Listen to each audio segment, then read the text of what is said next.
อยู่ไหนเอ่ยเป็นตะยะทำไมยืนลึกลับจังเลยอ่ะโอ้ยแบบนี้เนาะสมางามแต่ก็เนาะเป็นแม่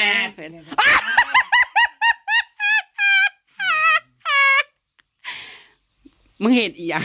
ทอดกล้วยทอดกล้วยมันคือเจ้านอนหนาโอ้ยกูด่างไฟมันเป็นเทรนไหมบ่ด่างไฟกูลูกเสื้อแตกกูลูกเจ้ากระบอกเอาหนากูดำบอกหนักเป็นอ่ะงามเนาะเฉพาะค่าแป้งค่าครีมอยู่บ่เนาะอีหยัง เจ้า เจ้า เขาขายอยู่คนอยู่นี่เนาะเจ้าเอาหนาเจ้าไปเป่าบ่กับบ่เล็กเลยก็ พี่น้องการสั่นกระอุดนุ่นนางเขามาเด้อเบิ่งแน่นางนั้นบ่ได้ล้างหน้าล้างตาหันนั่งหนาวดูโอ้ทอดกล้วยนั่นเอาไหมเป็นจกท่านเด้จับมาเนี่ยจับน้ำเนี่ยซื้อซอยน้องในเด้อจ้าจนทอดจนหน้าดำจ้าใครยุกกล้วยบ่ดำใครดอกกล้วยผัดห้าม กล้วยงามนะคะำนางอามาลามาแวยุ เจ้าสมัยทอดกล้วยงามนางมาเห็ดไปอยู่บ่สะไปเห็ดเล็บอันนี้มันบ่แตกในซีมเลยเด้อนี่บ้านคืมหมดเลยเขาว่าเค็มมึงใส่หยังแกขี้ดังซิตี้โอ้อ๋อบ่มันเค็มในน้ำตาลหรือเปล่าด่านบุกมีนะเงินบ่มันมีจำเป็นใจนะเขาใส่นิดเดียวเค็มบ่กับมันออกเค็มน้อยๆนะเค็มเนี่ย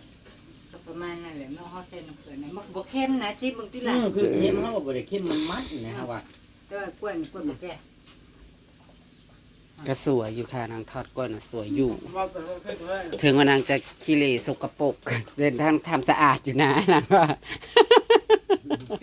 นางกันสิมาเฮ็ดอยู่อันครัวพี่ปอบนางพี่ใดพี่น้องเอ้ยเฮ็ดครัวโดดเช้าหมดนี่นะสะอาดนะคะนางเฮ็ดอยู่ครัวพี่ปอบนี่ล่างเพื่อจะได้ตักที่น้ำครัวห้างไปหักดูคอมินิมอลแต่ว่าแจมขับยังไงเจ้าโอ้ยแน่นท้องเด้จะกินอีหยังต่อยาเบื่อมากก็หัวกุดตัวเป็นอะไรไม่เป็นเลยทำไมมาหัวจะบอกเคยทางใจทอดกล้วยจนหน้าดำหน้าแหละโผสันเลยตกใจอันตกใจอันขี่รถไก่ไปผัดเห็นพญาคันน่ะนอนพญาคันน่ะนอนอยู่ในห้องน้ำนะปางง่างอยู่ก็เลยอันให้สุกเข้าอันยายเตี้ยยืมใจอันน่ะมาแต่บรรพวกเลยกันไปเพิ่งในพญาคันเราเห็นอีหยังเราคือนอนอยู่ในห้องน้ำนั่นหรือว่าเรานอนเย็นหรือว่าเราอันพลาดล่มสะดอกมันนะเพราะว่าเรานอนนั่นเพราะว่านอนเย็นคือสิแมนนอนเย็นจะได้แดดช่องนั่นกลางป้างอยู่ถึงว่าแล้วก็ไปนอนอยู่ห้องน้ำไปตัวเองจนโทรไปหายายนี่โทรหาต่อยปุ๊บทุกใจได้เนาะคนหาปกติก็ไปนอนในห้องน้ำจังว่าแล้วเฮ้ยนึกว่าเราเป็นแนวอื่นแต่บ้าไปล่มอยู่ในห้องน้ำสะดอก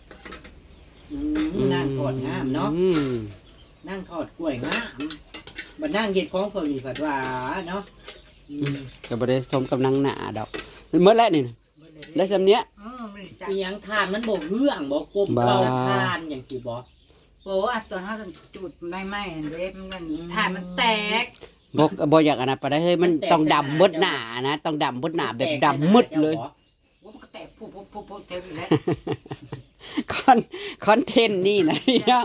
คอนเทนต์หน้าดำการคอนเทนต์ทอดกล้วยในจักวีนี่นะสาวเอาอะไร3 วีนั่นดิ30 บาทนะแต่ก็3ก็ทำให้นะเอามาให้รถ20ให้แน่นั่นแหละใส่ถามก็บ่ได้อ๋อสิมาเห็ดน้ำตาลเริ่มน้ำตาลแล้วก็โคกถูเสียงทันเสียงทามูวาวก็ตืดพอเลยเพื่อน้ำตาลอีกเนาะน้ำอนามัยเด้อบ่แม่น้ำมันน้ำกอกหรือเปล่าเด้อจ้าจะไปกอกน้ำอนามัยเด้อน้ำตาลนะของแท้อยู่บ่ของแท้โรงเรียนเมื่ออายุแล้วบ่จักบ้าเราจะซื้อมานี่โลนึงบ่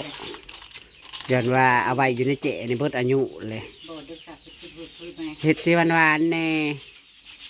หลุดคล้ายกล้วยแขกได้กล้วยสาบได้เป็นพันแล้วก็น้ำตาลเขาก็โลเดียวนึงหมดนะก็ไล่ออกแน่บ่แถมที่หมดนะ ผูกมันเปื่อยจะกับน้ำตาลเลย มันก็ลอยอยู่มันก็จังว่าไม่ได้มาละ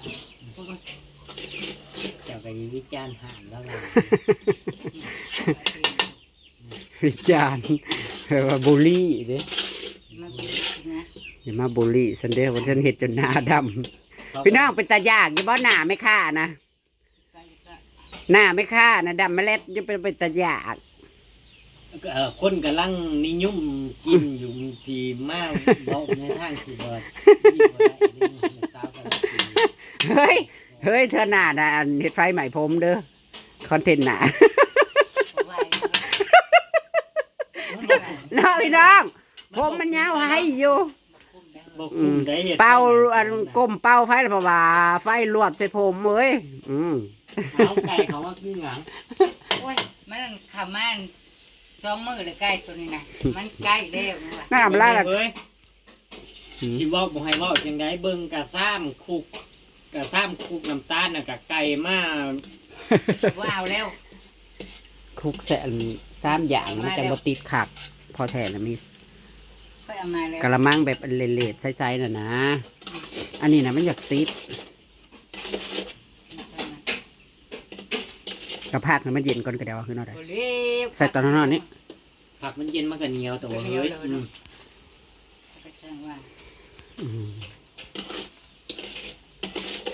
เจ้ากะเก่งและด่านนี่นะสาว บาสิลุงสิมาลุงอันทอดกล้วยขายบาน ทานทำผมสิบอกปิดโตลงบ่เก็ดหลายอย่าง มาแล้วคอยกระทอดป้าไว้แล้วก็คอยกระแล่นไปเก่าหัวเขาลด นั่งบ่ได้เก่งแค่เฉพาะเฮ็ดผมได้พี่น้องนะสาวข่อย มันไม่เห็นฉันกับทอดมันแต่ฉันว่างกระทอดค่ะ เรามีพรสวรรค์หลายด้านอยู่ มีคนสร้างมากับจังทอดเนาะอันนี้คันมีออเดอร์มาเรื่อยๆกับทอดเด้ นี่กระซังจะสกุลนี่ ออเดอร์นะมีมาเรื่อยๆอยู่ ขอให้เข้ามาเรื่อยๆเถอะ เอ้ยพอเห็นได้อันนางอะไรเงินผูกแขนเจซีเนี่ยเด้อจ้า อย่างน้อยก็ผูก นางแห่ง อย่างน้อยก็ได้เงินผูกแขนเพื่อสัก1,000เหมือนยังดี เด้อพี่น้อง 200ก็พอ นั่งเข้ามาเนี่ย พี่กันต่อ200ก็พอแล้ว 1,000ก็ยังดีบอกกิน1,000 เฮ็ดได้มันสิได้ค่างัว ทุกคนทอดแซมได้นี่เพื่อคนสิได้ ค่างัวตั้งว่า15,000 16,000 200มันก็บ่พอค่างัวแล้วเนาะสูง ใส่เงินสาวเอาป่วยสักได้ ประทาเธอได้ผัวซ้ำเท่าได้ซะ เพราะแต่กระยาได้บ่ได้แห้งนะหัวทุกเจ้าเด้อ แม่บ่สมมุติว่าหาเธอเปราะเจ หายใจบ่ออกบอกจันเจ้ยดิใส่สีแล้วได้ใส่สันสิบ่ได้มาอันนั้นเธออีกบ่น่ะ หมูจะได้มาแบบหาหลายอยู่ เท่านี้แล้วเขาสิเอาสาดห่อไปซื้อเด้อเขาสิบ่ได้ใส่หีบใส่ เขาสิเอาสาดและห่อไปเจ้าก็ต้องไปอันนั้นไว้ต่ออันนี้นางก็จะมาคลุกน้ำตาลนะ ปัดเดีย จ๊ะ วเลยบ่ บ่ได้ ทีละน้อยเหรอ แต่เหลือมันบ่ทั่วเลย เนาะงามได้ของนาง งามชื่อว่างามแล้วก็มันกับบ่อมน้ำมันได้เวลากินน่ะมันรู้สึกมันบ่มีกลิ่นน้ำมันอีกมันบ่อมน้ำมัน สีสวยนะคะ ก็โอเค บ่สวยจังได้ทอดจนหน้าดำคำเขียด อันนี้เด้อขอลาด ทอดจนหน้าดำคำเขียด พี่ลงบ่ สั้นขลกเอาจะได้มันบ่ทันเปื่อยบ่ บุญมัน สรุปว่านั่งอำมาลาจักมาหรือบ่มาหักเท่าห่านเขาอยู่ในใสนั่นเขาอยู่ใน น่า ใส ใช้เดี๋ยวนี้ ห่านเฮ็ดเล็บนั่นแหละ สิหง โอ้นางเอามาถามสันบอกว่าอยู่ในตลาดนั่นแหละไปถามเขา เอามาไหมลงทีละนิดนะลงอีกแล้วก็แล้วมันติดแก้มก่อน จับสั้นขลกโอ้ยจุกลงมา จับเพราะว่าโจกลงกับกะละมังกับ เอาลงบัดนี้ กะละมัง เอาลงบัดเดียวแล้วก็จังจับสั้นจับกะละมังสั้นโลดเบิดโลด ลงไปเลย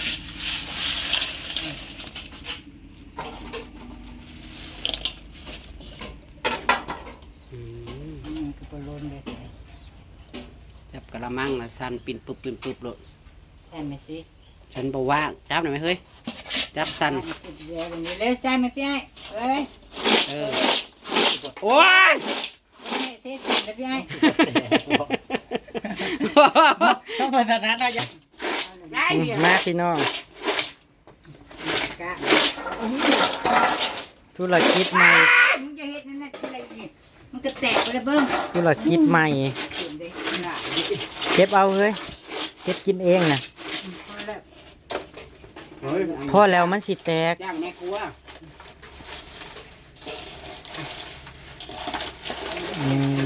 ข่อยกระตกใจอยู่ได้หลายนานสบายดีเด้อพี่น้อง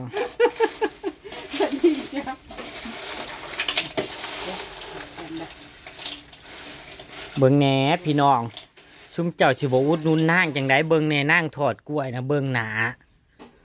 ถ้าซุมเจ้าบ่อุดหนุนมันก็โพดเนาะคือผีเผาประมาณ ซุมเจ้าต้องสั่งเข้ามาได้พี่น้องคนละ100คนละ150 บาทก็ว่าไป มันแข็งแล้ว นางจะได้มีกำลังใจเฮ็ดต่อ นางจังบ่ได้นอนวิน นางบ่ให้นางนอนเว้นในเดียวนี่พี่น้องบ่ให้นางเขาทำ แล้วไป เป็นไว้แล้วเรียบร้อยแล้ว ไปเอาไป เฮ้ยมือแล้ว หยังจักมุ่งนะหรือว่าสิเมื่อเลยบ่หรือจักหน่อย มือ พอเขาชวนเขาหัว เส้นนี้เพิ่นให้กินกับเพน ปี๊ดไม่เจ้าเป็นลมค่าเตา บอกให้มันซ่อนแล้วมันก็หนีบ่ได้ได้ แม่ โตมันสิพ่ออยู่บนนี้พ่ออยู่แล้ว ขายที่กะดีประเทศถิ่นเจ๊กว่า ได้อยู่สิได้จักทง15ทง เจ้าเฮ็ดนั่นเจ้าก็ได้ ได้ยูซาวน์มือ10 บาท ขายดิบขายดี ไปพี่น้องตามกินได้จะได้ก็เป็นกำลังใจให้น้ำเต่าเลยนะกา พี่เพิ่น พอได้เงินผูกแกนปีอ้ายนั่งมา เพิ่นอันให้500แล้วเพิ่นว่าให้ซื้อกล้วยน่ะ200 300แล้วเธอถาวไว้ใส่เด้อ ไปพี่น้องขอบคุณครับ ขอบคุณนะ เตรียมข้าวข้อ จ้า ไปตัดคลิปหน้าจ้าพี่น้องค่ะสวัสดีจ้า สวัสดี สวัส จ้า ดีค่ะ หน่อย เด้อ ใครก็แคบไปหลายแล้ว